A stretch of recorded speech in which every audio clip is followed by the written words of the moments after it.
Le premier risque qui a été priorisé dans le cadre de ce projet sont les poussières de bois. Alors, pour vous remettre un peu dans le contexte de l'intervention, quel était le but du projet?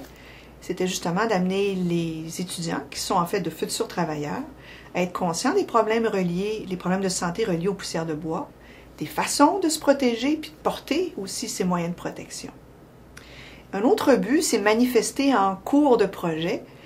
Et le but est le suivant, ou l'objectif était le suivant, c'est de faire en sorte que les écoles de formation professionnelle et technique adoptent des politiques et procédures qui favorisent un milieu exempt de poussière de bois. Pour nous aider à élaborer le projet, il nous fallait un comité de travail. Alors, ce comité de travail était constitué de 3 écoles professionnelles et techniques, sur le total de 6 qui sont sur l'île de Montréal.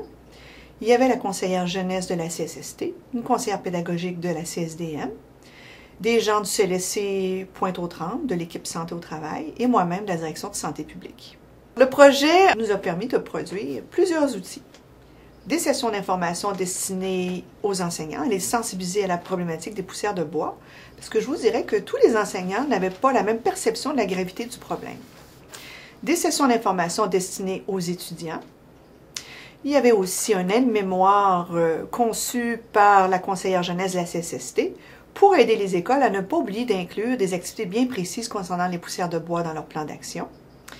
Il y a également eu un portail développé par la conseillère pédagogique de la CSDM avec des outils conçus pour les enseignants afin qu'ils puissent parler des poussières de bois dans le cadre de leurs cours.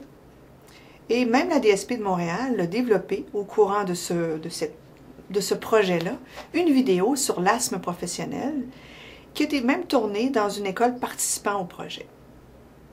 Ce projet-là a suscité beaucoup d'enthousiasme.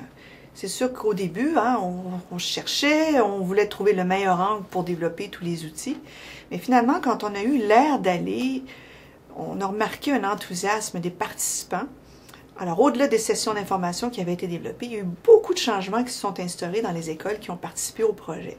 Que ce soit au niveau de la distribution de masques gratuits, qui ne l'étaient pas toujours dans les écoles avant le projet, que ce soit au niveau de l'achat d'équipements avec de meilleurs systèmes de captation à la source, des aspirateurs plus performants, des politiques concernant le nettoyage des salles après les cours d'ébénisterie, par exemple. Tout ça a fait en sorte qu'il y a eu beaucoup d'améliorations apportées dans les écoles qui ont participé au projet. Beaucoup d'améliorations tant au niveau de l'environnement, et je vous dirais même au niveau de la perception du risque, parce qu'il y a de plus en plus d'étudiants qui portent le masque et d'enseignants, ce qui n'était pas toujours le cas avant l'intervention.